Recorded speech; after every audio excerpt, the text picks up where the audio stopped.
প্রধানমন্ত্রী হিসেবে শপথ নেয়ার পর তারেক রহমান প্রথমবারের মতো জাতির সাথে বিশ্বাস ভঙ্গ করেছেন। সমগ্র জাতির বিশ্বাস ভেঙে দিয়েছেন, আঘাত দিয়েছেন, মারাত্মকভাবে তাদের বিশ্বাসকে ধসে দিয়েছেন। চিফ প্রসিকিউটর তাজুল ইসলামকে তার পজিশন থেকে সরানোর মাধ্যমে ডিসেম্বর মাসে তারেক রহমান দেশে ফেরার পর সবচাইতে কনফিউশনে ছিলেন তিনি ভারতের সাথে সম্পর্ক রাখবেন না, জুলাইয়ের গণহত্যার পক্ষে বিপক্ষে তাকে মোটেই বোঝা যাচ্ছিল না। তাজুল ইসলামকে সরানোর মাধ্যমে তিনি স্পষ্ট করে দিয়েছেন এই বিচারকে তিনি কোন পথে নিয়ে যেতে চান, জুলাইকে তিনি আসলে কোন চোখে দেখেন, জুলাইকে তিনি কিভাবে নিজের স্বার্থে বা দলের স্বার্থে ব্যবহার করবেন, ক্ষমতায় থাকার হাতিয়ার হিসেবে তিনি জুলাইকে ব্যবহার করবেন। এদেশের মানুষ, আম জনতা যেই পরিমাণ কষ্ট তারেক রহমান পেয়েছে, আমার মনে হয় আন্দোলনেরও প্রয়োজন হবে না। মানুষের বিশ্বাস ভঙ্গের কষ্টের আর অভিশাপে তারেক রহমান এবং তার সাঙ্গপাঙ্গরা গরম নিঃশ্বাসে অভিশাপে উড়ে যাবে, পুড়ে যাবে। তাজুল ইসলাম এমন এক ব্যক্তি যার দৃঢ় সংকল্পে এই জুলাইয়ের গণহত্যার বিচারটি আস্থা এবং ভরসার সাথে অগ্রসর হচ্ছিল। জীবনের ঝুঁকি নিয়ে বিভিন্ন জেলায় গিয়ে শহীদ পরিবারগুলোর কথা শুনেছেন এই প্রসিকিউটর, সরাসরি তাদের কষ্টের কথা শুনেছেন, দেখেছেন, বুঝেছেন। এই হলো চিফ প্রসিকিউটর তাজুল ইসলাম। এবং ডক্টর ইউনূস যে সঠিক ছিল, জুলাইয়ের গণহত্যার বিচার চেয়েছেন, তা আবারও প্রমাণিত হয়েছে। কারণ ডক্টর ইউনূসের শক্তি, সাহস এবং অনুপ্রেরণাতে তাজুল ইসলাম তার কাজে এগিয়ে যাওয়ার ক্ষেত্রে আরও বেশি শক্তি পেয়েছেন, অনুপ্রেরণা পেয়েছেন, সাহস পেয়েছেন।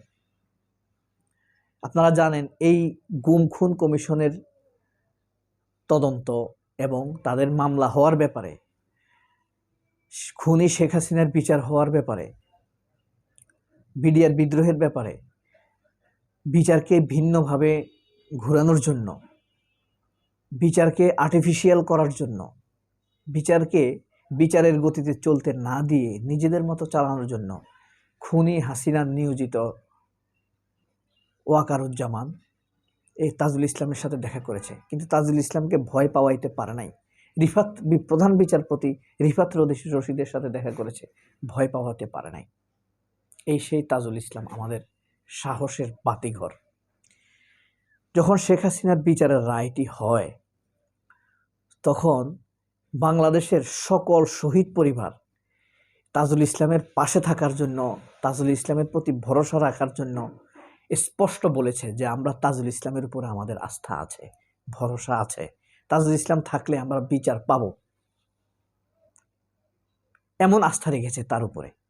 সেই আস্থার রাখার লোককে তারেক রহমান সরিয়ে দেওয়ার উদ্যোগ নিয়েছেন। তাজুল ইসলামকে হয়তো এখানে আর রাখবেন না। যদিও পাবলিক চাপে রাখেন, বিশ্বাস করেন তাকে কাজ করতে দিবে না। তাকে তার পরিবার নিয়ে, সামাজিক নিরাপত্তা নিয়ে, জীবনের হুমকি দিয়ে হলেও তাকে রোধ করার চেষ্টা করানো হবে। তবে তাজুল ইসলাম যে শক্ত কথা বলেছেন যে এমন টাকা কারোর হয় নাই যে আমাকে টাকা দিয়ে কিনতে পারে, এমন দৃঢ় শক্তিশালী কথা বলার মানুষ বাংলাদেশে আপনি কয়জন পাবেন? আপনি মাহমুদুর রহমানকে পাবেন, খুবই হাতে গোনা। আপনি তাজুল ইসলামকে পাবেন। আমরা ইউনূসকে পেয়েছি, ধরে রাখতে পারি নাই। এরকম দৃঢ়চেতা মানুষ আপনি কোথায় পাবেন? এত সাহসী মানুষ। কামরুল ইসলাম জেনারেল, যাক সেটা নিয়ে আমরা পরে আবার কথা বলবো। সেই বিশ্বস্ত লোককে সরিয়ে দিয়ে মানুষের বিশ্বাসের কলিজায় আঘাত দিয়েছেন তারেক রহমান। আমার তো মনে হয় তারেক রহমান বিরুদ্ধে আন্দোলন করার দরকার নাই। একটি আন্দোলন সহার ক্ষমতা তারেক রহমানের হয় নাই, সেই যোগ্যতাই হয় নাই তারেক রহমানের। তারেক রহমান তার আগেই ধ্বংস হয়ে যাবে।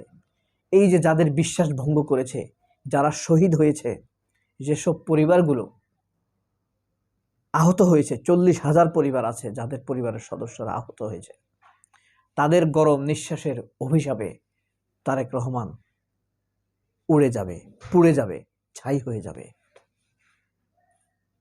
সে যদি এই সিদ্ধান্ত থেকে সরে না আসে, জাতির সাথে বিশ্বস্ততা রক্ষার শপথকে রক্ষা না করার অভিপ্রায় নিয়ে থাকে, তার দ্বারা যদি এই দেশের ক্ষতি হয়ে থাকে, তাহলে আমরা 2 হাত তুলে তার ব্যাপারে বলছি। যারা নাকি হাজার হাজার নিষ্পাপ শিশু, কিশোর, ছাত্রদেরকে হত্যা করেছে, তাদেরকে রক্ষা করতে চাইছে, তাদের ধ্বংস হোক, তাদের ধ্বংস হোক, তাদের ধ্বংস হোক। আপনি কিভাবে চাইতে পারেন সে বেঁচে থাকুক যে 1400 মানুষকে হত্যা করেছে? যাকে হত্যা করেছে আপনি তার দোষ খুঁজতেছেন, আর যে হত্যা করেছে তার দোষ খুঁজতেছেন না। এটা কি হইতে পারে? কেউ যদি অপরাধ করে, বিচারের তার শাস্তি হবে। এই যে অনেক লোককে আমরা দেখেছি, মানে যে নাকি কষ্টের সম্মুখীন, মজলুম, নির্যাতিত, তার দোষ খোঁজে, কিন্তু যে অত্যাচার করছে তার দোষ খোঁজে না। যে টর্চার করছে লাঠি নিয়ে, অস্ত্র নিয়ে, তার কোনো দোষ নাই। যে মরে গেছে তার দোষ খোঁজা হচ্ছে। এই রীতি থেকে এটা হলো বিবেকের আস্ফালন। সৎ বিবেক বলতে একটা কথা আছে। আপনার বিবেক যদি সৎ না হয়, আপনার উপার্জিত সম্পদ যদি সৎ না হয়, বা ওই যে বাংলাদেশে একটা কথা আছে দেখবেন, হারাম জাদা। এটার অর্থ কি? যে হারাম খেয়ে যাকে জন্ম দিয়েছে, মানে আপনার পেটে সৎ রিজিক ঢুকে নাই, তাহলে যখন আপনার পেটে হারাম রিজিক ঢুকবে, তখন আপনি ভুলভাল কাজ করবেন, আপনার বিবেক নষ্ট হয়ে যাবে, সঠিক কথা আপনার বিবেকে আসবে না। এটা হলো হালাল রুজির একটা বড় এফেক্ট। এই কারণে আমরা যেন হালাল রুজি খেতে পারি, সেই তৌফিক আল্লাহ যেন আমাদেরকে দান করে। আমাদেরকে আল্লাহ যেন এমন অভাবের সম্মুখীন না করেন যে অভাবের কারণে আমাদের নীতি বিসর্জন দিতে হয়। খুব কঠিন দোয়া এটা। এই দোয়া আল্লাহ কবুল করলে তার আর কিচ্ছু চাই না। তো তারেক রহমান, বিশ্বাসটা হলো, আমি তারেক রহমানকে বলতে চাই, বিশ্বাসটা হলো ডিমের কুসুমের মতো। ডিমের কুসুম একবার দাগ লাগলে সেটা আর আগের অবস্থানে ফিরে আসে না। আপনি আর আগের মতো গোল করতে পারবেন না। জাস্ট একটু আঙ্গুল লাগালেই হলো, সে চেঞ্জ হয়ে যাবে। বিশ্বাসটা হলো এরকম ডিমের কুসুম। তারেক রহমান সেই কুসুমে সজোরে আঘাত করেছেন। তারেক রহমানের সকল দায়ভার আল্লাহর কাছে ছেড়ে দিলাম। আল্লাহ যেন তার পরিণতিও আমাদেরকে দেখায়। আমার বিশ্বাস এটা কবুল হবে, খুব দ্রুতই আমরা দেখতে পাবো। তিনি গাড়ি ব্যবহার করবেন না, সরকারি খরচ নেবেন না, এটা বলে আমাদেরকে ধোঁকা দিয়েছেন। এইটার আড়ালেই তিনি তাজুল ইসলামদেরকে বাদ দিচ্ছেন, কামরুল ইসলামদেরকে বিদেশে পাঠিয়ে দিচ্ছেন। সবাই অনেক ভালো থাকবেন। আল্লাহ হাফেজ।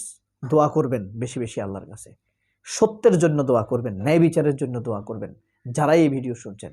আল্লাহ হাফেজ। আসসালামু আলাইকুম।